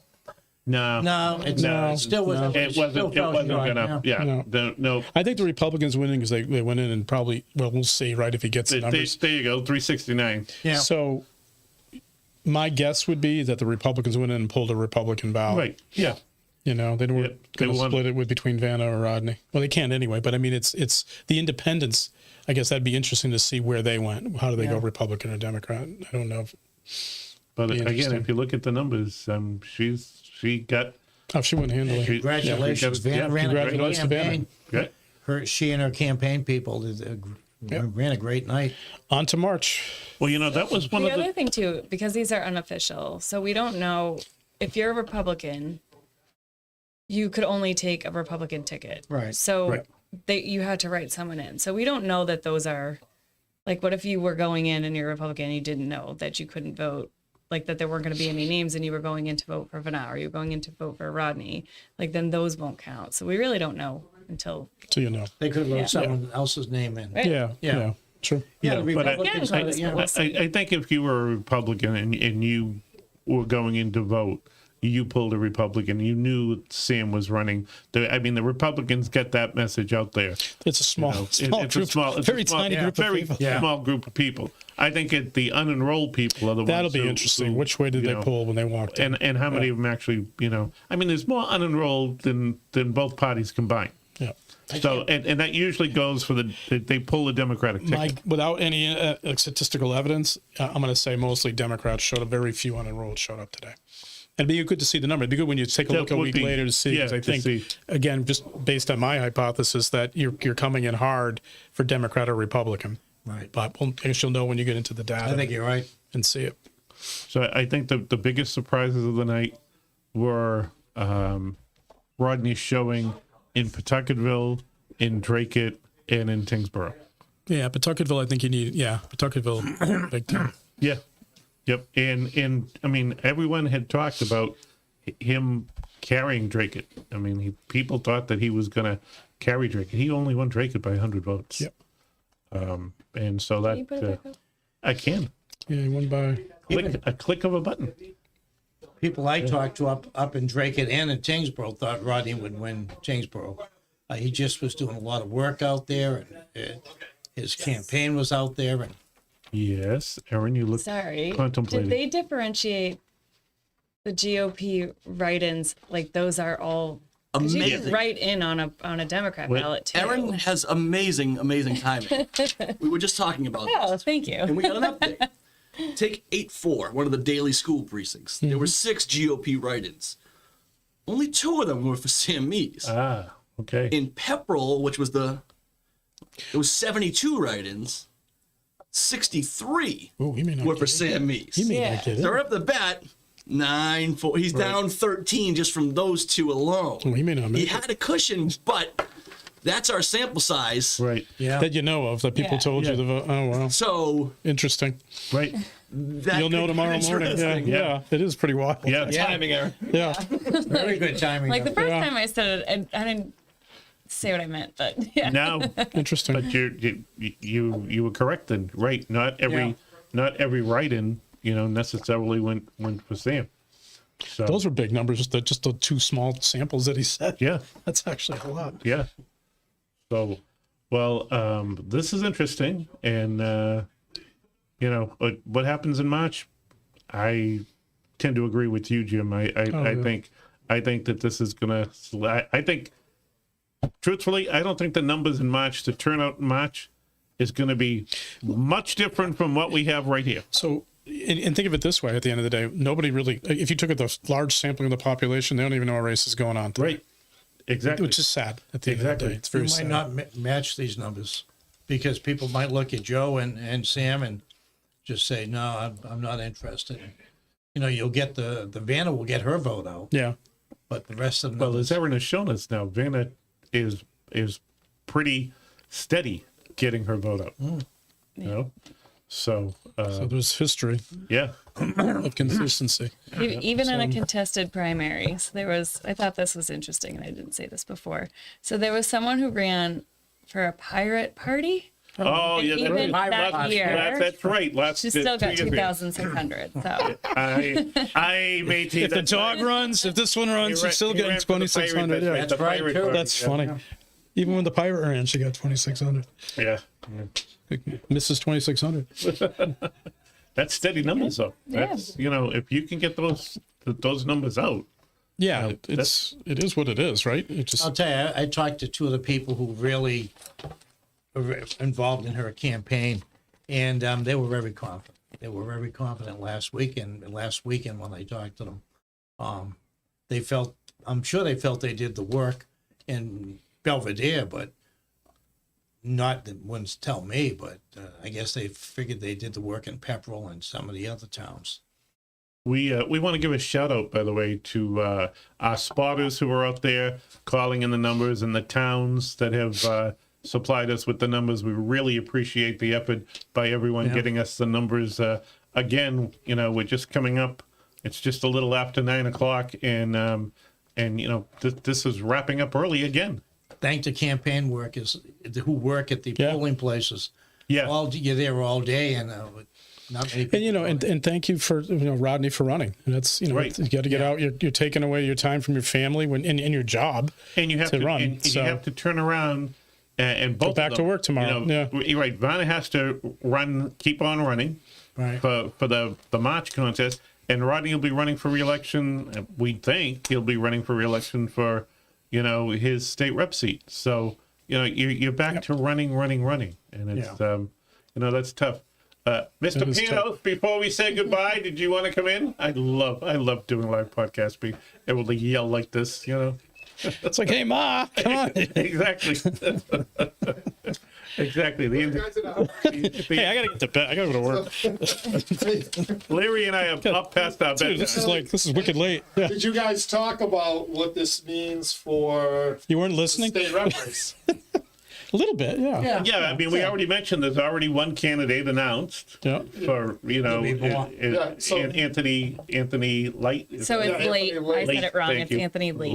Late. Is Kim Scott jumping now? So now you're going to see a bunch of other people Oh, yeah. get in Yeah. now that that's an open seat. Oh, that's an interesting. Does Kim Scott jump in? That's interesting. Corey be Belanger interesting. had once upon a Corey time Belanger. mentioned that he might be interested. Does Marty Lorrey jump in? Marty Lorrey. Or Erin Gendron. Or Erin Gendron. Oh, look at that. That's Look at that. right in that. She's Wow. right. Any news you guys want to make today? Here's something to think about, though, and I wouldn't bet the ranch on it, but based on where the energy is, and we saw it, it's clearly on the left. Rodney Elliott's already declared challenger in the 16th Middlesex District, long before Ed Kennedy passed, and we knew that Rodney Elliott was getting in this race, is a North Chelmsford resident who's very left and has been marching with these groups that have been protesting at City Hall, at the what's her name? Monument. Lorena Betts. And she's been, bouncing around with Marcos Candido and the Democratic Socialists and this and that. She's a very left-leaning candidate. Is Rodney Elliott vulnerable I think this on his left flank in the on his left 16th Middlesex primary? on his left flank, yeah. But this is going to be like now he has a wake up call to it, and I think knowing Rodney and knowing the folks that support him, it'll be a little bit different dynamic in September. But Gerry did a great column a couple of weeks ago. He looked at the voting records of Rodney and Vanna. Yeah, How much difference was there? they weren't. They weren't. Not at all. Right. Identical. They weren't. They were pretty much. How many times did they vote against the speaker? Very seldom. But as I mentioned earlier, Congressman Lynch has a candidate running against him, Opponent. Yeah. and from the left. And so that's, You never know. Like Michael Capuano was like one of the most That's right. successful congressmen. Never mind like what he was. I worked And he in was that campaign for and, Senate. and he was taken out pretty quickly. Pretty quickly. Yep. So you just don't know until you know. All right. I thanked Wellpoint. I thanked Ray Booten. Anybody else I should thank? We thanked all our spotters who gave us the numbers. Congratulations. Yep. Congratulations. Can I just thank all of you for you. spending your election night with us? I'm sure you all had better things to do, but we delivered it to a very large audience on InsideLowell.com, our YouTube channel, and also everybody watching us on Lowell Telemedia and potentially Tingsborough Public Access as well. Folks were going to try to pick up our broadcast. Wait a minute. Did we know that? I didn't know that. Do we get extra money now that I would have. That's not in my Tell you what, contract. Yeah, it's gonna say Anybody want to come down to El Pocho with me? I'm buying margaritas and some Mexican food if anybody wants. There you go. Yeah, I'm off and running. I'm waiting on my wake. Thanks to all of you. Great job tonight. Thank you. And if you'd like to keep discussing this, Thank you. give me a call tomorrow morning because I'll be hosting the radio show from 6 a.m. till 9 a.m. tomorrow morning. Are you really? I am. Oh, so I'll have to tune in. Wait. Is there a radio station? There is. There's No still way. one here, and I'm a glutton for punishment. Good. It'll be a relevant show. All right, there we go. All right, sign us out of here, Ted. All right, thank you, Thank you, Jerry. everybody. Thank you. Thank you so much. Thank you to everybody for tuning in. Tomorrow morning, we'll have Bill Samaras. We'll run this race down. We'll try to get State Rep, now Senator-elect Vanna Howard in here as well. Thank you, everybody, for tuning in to InsideLowell.com. The place, as we like to say, if Lowell is your home, this is your place. Asa, do you anything you want to say? Any final thoughts here? Since you, my friend, predicted, based on what you saw at the various polling locations today, you said Vanna Howard, and it won't even be close. Yeah, no, I saw it. You drive around from place to place, you feel the energy, and it was a cold day, low turnout, but you could tell that it was a more left-leaning voter tonight. I mean, it's Democratic primary anyways in Massachusetts, but you could just sense that this might not be a close race, and it wasn't. And again, these numbers are not official, and they are nowhere near complete. We still have a bunch of precincts in Lowell that we did not report. We didn't get the Dracut Senior Center yet, but those That'll help are Rodney Elliott. We didn't get the Robinson. But those Centerville. That'll help we didn't get Rodney. But we also didn't get the Lower Highlands. We didn't get the Acre, the Senior Center, the Maury School. Those of Vanna Howard. You can clearly see, though, based on the patterns. I've talked to people close to Representative Elliott. I've talked to people who worked on his campaign. They understand that this is over. Yeah, the margin, it'll be a wash when it's all said and done. And whatever the margin is now, it'll be really correct. close. It may, more than likely, it will expand after that. The question remains, can Sam Meas, how many more GOP write-in votes are out there that we didn't tally up? And then how many of them are actually for him? You did a great job telling the story there about the Daily School. Yeah. Of the 6 write-ins at the Daily, only 2 had his name. He did get 70. He got 63 of the 72 in Pepperell. how many of the Dunstable write-ins? There was a fair amount in Dunstable, 64. If he got 50 some odd of them, he's got a little cushion there. You're working backwards with that. You're like, you start hoping that they're all yours, and then you start deducting. And we've already taken whatever it is, 14 or 15, just from Pepperell and one other Lowell precinct. There's not a big window there. So I kind of screwed up tonight. Every time I announced it, I think I said Sam Meas got whatever, 15 write-ins. No, the GOP. Right. And what will happen, the way it's working is the machines spit out those write-in votes that we've been showing you, and then the people at the polling locations and the people back at city halls, town halls, now will start counting and saying, how many are Sam Meas' name? How many are, Asa Stutz, Teddy Panos, Mickey Mouse, whatever. It's not a foregone, it's not a long gone leap to say that some folks may have written in either Vanna Howard or Rodney Elliott. Absolutely. On the Republican side, because they got confused or whatever. So if I had to bet right now, if he gets to 300, he might not. Yeah. The big number will be Lowell. Usually around 10 p.m. is when our elections director, Will Rosenberry, gives us the unofficial results from Lowell. And in that number, we'll see not only the write-ins, but also how many of them wrote in for Sam Meas. Will he have it that soon? Like, we know this because of just Pepperell and the Lowell precinct. The Pepperell one we know because Bryn out in Pepperell election office is awesome. And she hand went through the numbers and gave it to us.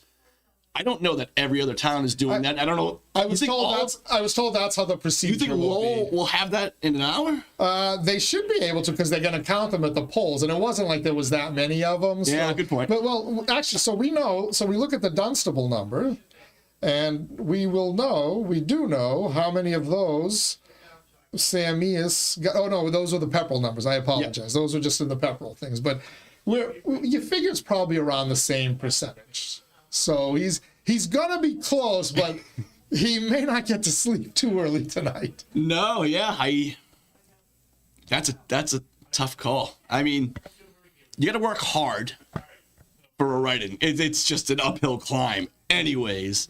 So he's out there. I saw him at the polls. I saw him talking to voters. It's gonna go past midnight until he knows. I mean, Lowell can tell you if he didn't get there, right, but it can't decide it. All right. Well, Dracut, other towns, they're not going to have their official tallies, are they? I think they will, but we'll see. Maybe they call it a night and go back and count in the morning. Yeah. We shall see. Asa, thank you. Great job, as always, my friend. So do you come in tomorrow for your daily pulse? I'll be here. Start talking about who the next state rep's going to be? Yep, Bill Samaras and I will be here for the daily pulse. We'll break this all down again. Again, we'll reach out to Representative Vanna Howard, see if she wants to come on in and celebrate her victory. Resounding victory over a really good opponent. I said coin flip. I know there was a lot of people discounting her. I said do not discount her. I thought it'd be a coin flip. I did not see what we're looking at there and where it is going to end up by the time all this is done. Timing is key too. All the energy, the electoral energy in the Democratic Party right now is on the left. Mm-hmm. They're the one who are angry. They're the people that showed up and voted in droves for Vanna Howard. They certainly did. All right, that's going to wrap it up from here. Asa, thank you. Thank you again for tuning in to InsideLowell.com, YouTube channel, anybody watching on Lowell Telemedia, Tyngsborough, wherever the hell else you're watching from. Thanks for tuning in tonight. We hope you enjoyed our live coverage. Till next time, everybody, please stay safe. See you on the other side.